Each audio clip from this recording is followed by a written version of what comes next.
Yan o, for today's video is i-feature natin ang Iloilo City Sunset Boulevard. So yun, kaya naman pala ito nire-recommenda paulit-ulit ng mga Ilonggos sa atin sa comment section. Kasi nga naman pala talaga ay ka-flex. Grabe, ang ganda pala naman talaga. Hindi siya nakakahiya na i-flex or i-share, no? Napakaganda ng Sunset Boulevard. So sa totoo lang nung dati kasi marami mga nagko-comment sa ating comment section na yan nga, puntahan mo next time yung Iloilo Sunset Boulevard kasi tapos na siya. So ngayon alam ko naman na may ginagawang Sunset Boulevard dito kasi dahil nga sa nakapalo din ako kay Tapano, di ba? Nakapalo kay Mayor Jerry Triñas. So lagi siyang nag-update sa mga ganap sa Iloilo City. And ang nangyari, nakita ko ito na under construction pa lang, tapos hanggang sa opening na siya. And nakita ko may mga pa-aerial shots pa nga, may mga pa-aerial view pa siya ni Mayor Jerry, pero parang hindi ako na-impress. Parang yun na ba yun? Like sorry ganun talaga. So yun na ba yun? Yun yung Sunset Boulevard, parang wala namang special. Mas maganda pa yung River Esplanade. Pwede pa yun siguro na paulit-ulit na pupuntahan at babalik-balikan kaysa sa itong bagong gawa na itong Sunset Boulevard. So ngayon, dahil nga andito na rin naman na tayo, syempre out of curiosity, gano'n ba talaga kaganda kasi yan? Ano ba kasi ang hitsura, ang ganap, ano yung impact or ano yung kanyang dating, no? Bakit siya pinagmamalaki ng mga Ilonggo at nire-recommenda and yun, shinerd, no? Sa atin or nire-recommenda na or suggested sa atin. So hindi naman ako sa walang tiwala sa mga Ilonggo or nagdududa sa inyong credibility magsabi na maganda or sa credibility na maghusga sa isang bagay na maganda ba o hindi, no? Pero syempre nakita ko na kasi nga sa mga aerial shots ni Mayor Jerry Triñas na Sunset Boulevard. So sabi ko parang wala bang special, tapos nasa gitna pa ng nasa gitna siya ng in the middle of fish ponds, ganon. So what's special? So, sabi ko nun. Wala lang. So since ako andito nga, so pinuntahan ko na siya. Tapos hindi dahil sa titingnan ko siya kung totoo ba ang sinabi ng mga Ilonggo na maganda talaga, na maganda siya, no? Kasi so far wala namang sinabi ang mga Ilonggo na maganda ang Sunset Boulevard, kundi sabi niya, puntahan mo din pagbalik mo sir ng Ilonggo o boss, ano ba tawag mga idol ganyan, no? Pagbalik mo ng Iloilo City, puntahan mo yung Sunset Boulevard kasi tapos na siya, opening na, ayan, na siya, functioning na. Kasi yung mga komento na yon, alam nyo kung saan ko nakikita yon lagi. Every time na pinipicture ko yung Davao City Coastal Road, no? Kasi nga world class, pang malakasan, pang daigdigang kalidad at ganda ang Davao City Coastal Road na meron kami, which is totoo indeed, no? Talagang napakaganda. So may mga hindi naman sa hindi naman dinidiscredit or ino-oppose ng mga Ilonggo ang Davao City Coastal Road, no? Tungkol sa aking caption na world class nga ang pagkagawa at ang disenyo. Kundi sabi nila, sir, puntahan mo rin, pagbalik mo punta ka sa Iloilo City Sunrise Boulevard. Kasi tapos na, so makikita mo parang gano'n, kung world class lang ba ang pag-uusapan, sir, world class lang ba ang datingan, world class lang ba yung magiging topic, subject sa isang proyekto, balikan mo ang Iloilo City, puntahan mo ang Sunset Boulevard. Yun, andito na. Asan yung kasama ko, yung body. So ngayon, ito yung body ko ngayon, si travel body. So dito siya ngayon at meron siyang sinabi sa lugar. Ganda, grabe, at talaga ako'y napapahanga. So indeed, world class ang lugar, Sunset Boulevard. So sabi ko naman, parang kasi pag sinabing boulevard, actually pag from the word boulevard kasi napapansin ko more on gilid talaga siya ng dagat pag sinabing boulevard. So ngayon, hindi pala lahat ng boulevard ay dagat, no? Kasi for example, Rojas Boulevard sa Manila, dagat, coastal. Sa Quezon Boulevard. Sa Davao, puro boulevard, coastal area. Although meron naman tayo nakikita ang Aurora Boulevard sa Manila, Quezon City. Pero hindi naman siya dagat, no? So yun, ito na yung pangalawang boulevard na hindi siya gilid sa dagat. Tapos sunset, sabi ko paano naging sunset siya? Hindi nga siya sa gilid ng dagat, Kasi di ba pag sunset, mostly ang view niyan ay sa gilid ng dagat. Pero ito hindi sa gilid ng dagat, pero may talaga siyang sunset, maganda. So ngayon, sabi ng nanay ko, sa ingon mo? Kanina, mura siya og. Wala nang sunset ba? Kita. Mugana, so ang ingon naman, mura po siya og, Wala yung kung nga. Di anak ka nga nay, na mura po siya og sa ang lugar mo raog sa Dagat. Mo tingin nga kung ano. wala. So ang sabi ng nanay ko kanina para daw ano coastal road din sa Davao. Dire. So sabi niya parang coastal road daw. Hindi. Hindi siya parang coastal road, magkaiba. Kasi ang coastal road dagat. Tapos may alon, ingay ng dagat mula sa alon, tapos maraming mga sasakyan dumadaan. Pero ano ibig sabihin para sila maganda pero magkaiba yung setup. Kasi ito kasi Sunset Boulevard, ano siya, boulevard siya na in the middle of fish ponds. Mangroves, tama. Tapos fish pond nga. So yung ano naman, yung coastal road, from the word coastal, so gilid ng dagat. So magkaiba. Sa ganda naman, para sila maganda na magkaiba rin ang ganda. Kasi ito, ano ba, paano ba ito i-explain ha? Yun lang, para sila maganda. Pangala ang ano, iba, magkaiba nga lang yung ano, yung kalang ino-offer na ganda no, sa mga tao. So paano ba? Ito, punong kahoy, presko yung hangin, malamig at saka taglamig talaga ngayon no. Grabe bagsak yung ano natin sa Pilipinas. Klima like ano, record breaker yata to. Anyway, so balik tayo sa Coastal Road and dito sa Sunset Boulevard. So yan lang, bali para siyang ano daw, sabi ng nanay ko parang Coastal Road. So pwede no, pwede naman. Coastal Road kasi tinutukoy niya siguro ito, yan. Yung itong kulay pink. Oh. Di ba? Oh, ito kulay pink na pink pa to, anong kulay nito? So yan siguro tinutukoy niya parang Coastal Road. Tama ka, mura siya Coastal Road kay kuan. Bricks ang yang style. Sa kuan, dili siya simento nga kanang simento nga inani lang upload. Tama ka. Nya human kalsada syempre. So sa coastal kasi, sa Coastal Road kasi sa Davao City, 60 km per hour ang takbo. Dito hindi ko alam kung ano gaano kalakas. Siguro pag araw 60 kph or 40 kph. Let me know in the comment box mga Ilonggo no. Pa-comment nga diyan kung ano ba ang suggested or hindi siya suggested ko yung talagang ano ordinance talaga no na susundin protocol dito pagdating sa speed limit. Is it 40 or 60 or 30? Kasi sa gatong oras, baka may oras lang certain time. For example, pag alas 5 na ng hapon, bawal ka na mapatagpo ng ganong katulin kasi nga maraming mga tao kumakain, talagang ano siya, talagang delikado. Maaari kang makasagasa, makabundol no? Mga bata, tao bilang tatawid. So, di ko alam hanggang anong oras to dito. Nagtitinda sila. Pero ano, maganda siya kasi nga eto, walkway, pathway, tapos may mga nagtitinda.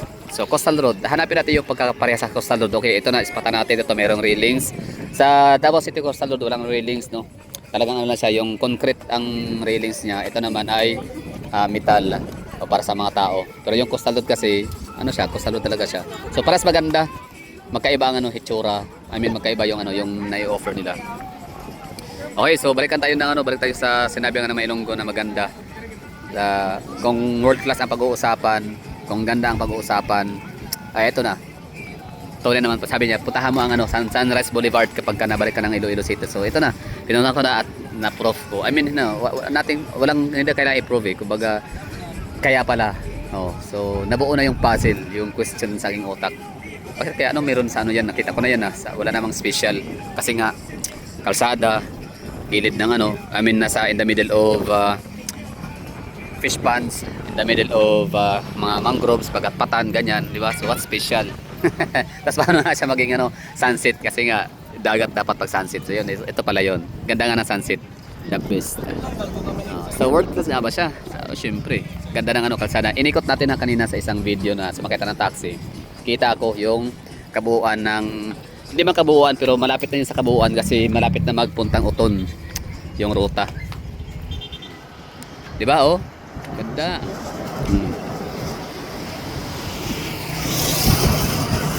So world class. Indeed, certified world class ang ano, ang Iloilo City Sunrise Boulevard. So ngayon, hindi sa dahil wala akong tiwala ha. Oh, ako kasi ang tipo talaga sa tao na to is to believe. Well, siguro in some point nakilala siguro ako ng mga nanonood na mga Ilonggo kung paano ako magbigay ng review, kung paano ako magbigay ng honest review, no? Paano ako magkilala sa isang lugar, kung paano ko ito yun na, i-review. Bigyan ng marka. So, tama. Maganda nga siya, world class nga. Bonus na lang yung mga magandang skyline na makikita natin dito kapag ka nasa coastal ka. Sa Sunset Boulevard. Ganda nga, ganda sadya. So salamat ha, salamat sa inyo mga Ilonggo dyan na nagkukomento sa aking comment box. Oo, maraming salamat kasi if hindi nyo sinabi yon, maaaring lagpasan ko lang to. Oo, maaaring imimiss ko to kasi wala eh, di ako interesado nga kasi nakita ko sa sa mga vlog ni sa mga video ni Mayor Jerry Treñas na yun, natapos na nga siya, tapos may mga tao na, may mga pa-ilo-ilo sa gabi. Pero mas maganda siya sa personal pala. So ngayon, salamat at nagrekomenda kayo ito. Masaya na naman ang puso, masaya ang kaluluwa ko, no. Happy soul. Kasi nga nakikita ko yung lugar. Grabe. This is where our taxes go. Our taxes go kasi kasama ako doon. Kumakain din ako ng quick. Oh, di ba quick yung harina pa lang, tsaka yung food coloring, tsaka mantika, binibili yon, di ba? So tax yun. So hindi pala quick, di pala nakain masya ng quick. Minsan lang. Basta kumakain ako, consumerism. Consumer's tax. Diba? Ganda na lugar. So, solid. Thank you sa mga nag-recommend. Sa mga nag-suggest. At ito, nakawitness ako ng isa pang kahangahangang very perfect view. Napaka picture perfect scenery. Nice one. So, world class ang Coastal Road. World class din ito. Hindi sila pwede i-compare kasi magkaiba nga sila ng setup ito sa gitna ng mga fish ponds. Nasabi ko nga parang fish pond naman nga yan, gitna, pero pwede palang maganda kahit ang kalsada nasa gitna ng gitna ng fish pond at mga mangroves. Aesthetic pa rin pala tignan. And of course, speaking of aesthetic, punta tayo dyan ngayon at natin, i-tour. Yung kailang parang tawag dyan? May term dyan, nakalimutan ko lang. Basta never mind, basta yung parang hagdanan. May ganyan sa Naga City sa Cebu.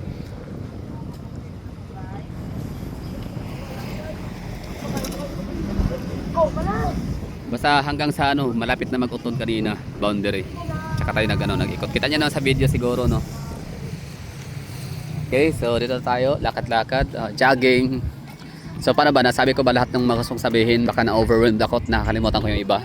Basta maganda siya. So unang-una ito, pinaka-importante, thank you sa mga nag-recommend na mga taga Iloilo kasi kung hindi nyo sinabi yun, napuntahan ko to at hindi kayo ng brag ang galing kasi hindi nyo talaga sinabing ganyan kaganda o basta lang parang lang kayo, sinabi nyo lang napuntahan lang.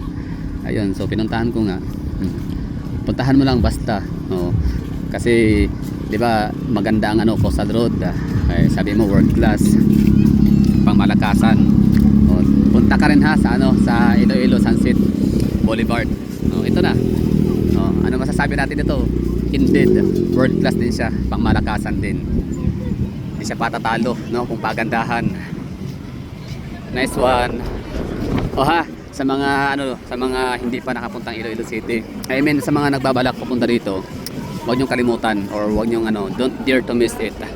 Perfect ang view, ganda.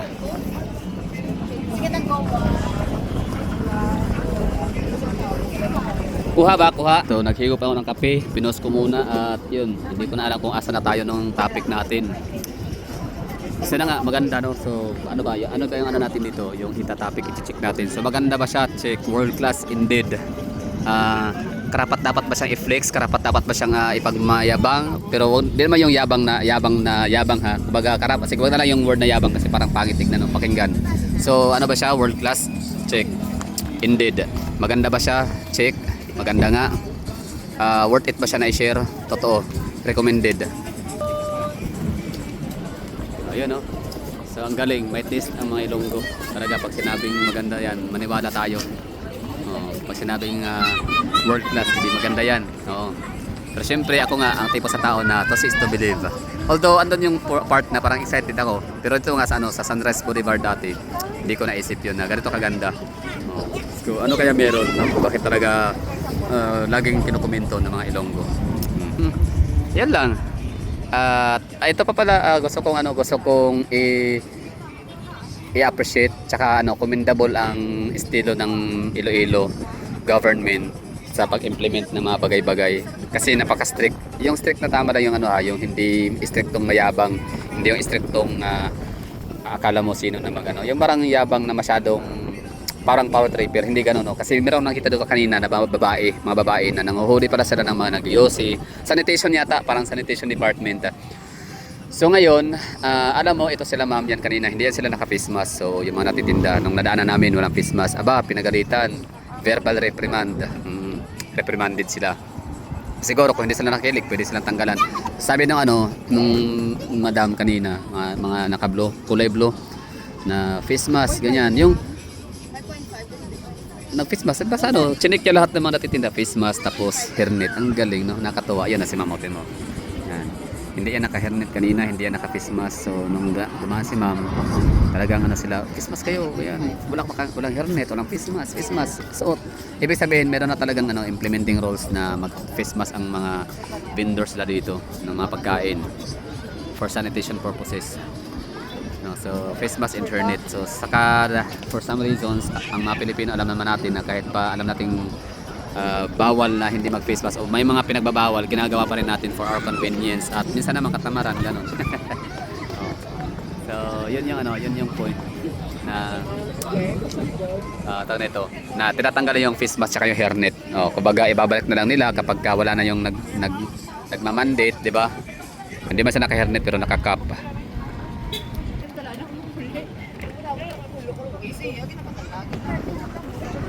Naka-hairnet na lahat. So, yun lang ha. Commendable ang ang kanilang estilo ng pagpapatupad ng batas. So, stricto na tama lang yung hindi power tripper ganun. Power tripping ang datingan.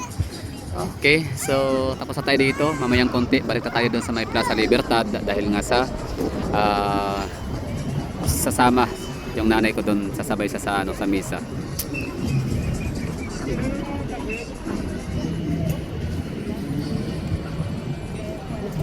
Galing. So punta tayo sa kabila, yung may parang hagdanan, mga tulay-tulay. May tawag diyan, kalimutan ko lang. So okay, let's go sa kabila tayo. Ito. Thank you, boss. Thank you.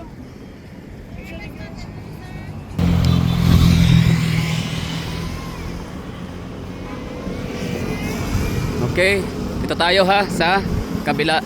At ito, nadadagdagan pa yung yung view ng lugar dahil may mga pailaw na. Oy, again ha, seriously speaking, from the bottom of my heart, maraming thank you sa mga nag-recommend nito. Sa mga nag-komento. Hindi ko man maalala kung ano mga pangalan, pero marami kayo, no? So maraming thank you. Talagang natutuwa ako. Grabe. Na napunta ako tong lugar ngayon, tapos syempre kasama ko yung nanay ko. Oh, na kita niya, yun, naglakwat siya nga siya eh. Nag-deliver siya sa kanya. Tapos sa mga enforcer sa Iloilo City, kudos, no, mga sir, mga ma'am. Sa pati sa nagpapatupad nga ng sanitation. Grabe. Legit, no? Mafe-feel mo yung yung talagang sense of pride of being Iloilo. Panatalihin ang pagiging ligtas, malinis, maganda at kaaya-aya. Galing.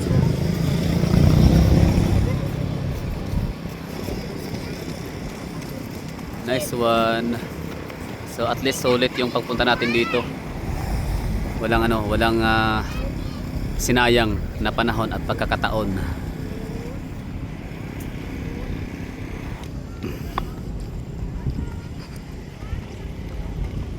Wow.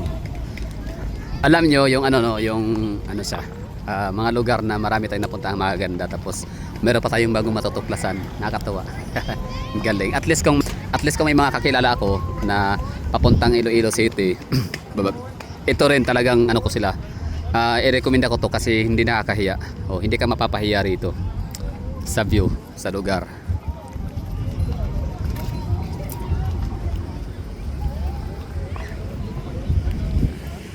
Sa Davao City, wala kasi tayo makikita mga gaya nito, mga sasakyan na nakahilera within the highway sa buong daan, no? Kasi meron naman kaming mga park din talaga doon na mayroon talagang parking space provided. So ito, design talaga to para sa ganyan paghapon. So yun ang purpose nito. Obviously, no, yun talaga yung pinaka-purpose, pinaka-intention. Boulevard siya pag araw, pag gabi naman boulevard pa rin siya, pero for recreational and for ano ba tawag dyan, market, park, Basta para sa lahat, no? Para sa mental health, 'di ba? May mga pinoproblema diyan, may mga binabagabag sa isipan, problema iniisip, iniintindi. So at least meron pa silang mapupuntahan na Sunset Boulevard para liwanagan, 'di ba? Maliwanagan. Hindi, ibig ko sabihin na yan na nga, baka naguguluhan, no? May confusion o mga nagkakamali sa mga decision making nila. So nakakaisip na hindi maganda sa sarili yung gagawin, at least merong ganitong lugar na pwedeng puntahan para palamig, di ba? Galing. Again, ulitin ko. Once again, Iloilo people, maraming salamat sa inyong recommendation. At eto nga, enjoy. So, masaya ang aking puso. Happy soul, happy heart.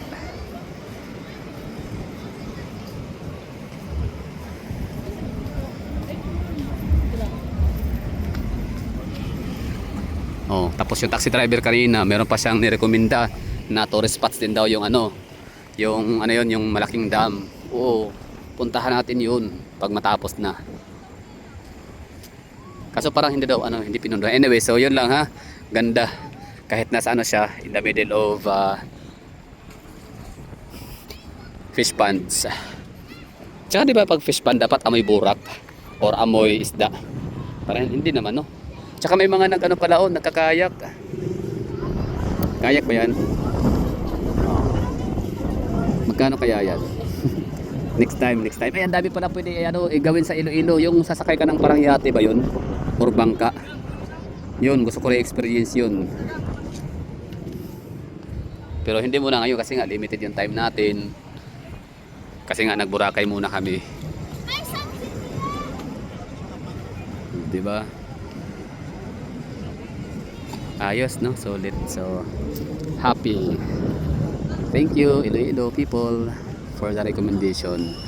So, hindi lang kayo ang magre-recommenda sa napakagandang lugar ng Iloilo City, maging ako din. Kaya re-recommenda ko rin to sa mga kasamahan ko, kakilala na gustong pumunta dito. So, that will be all. Thank you for watching. And ingat sa kayong lahat dyan. Happy Dinagyang Festival. Halabira. Halabra Iloilo, halabra Iloilo, bisan pisan. Di ko di mawala sa aking isip yung kapisan. Sana tapule mo.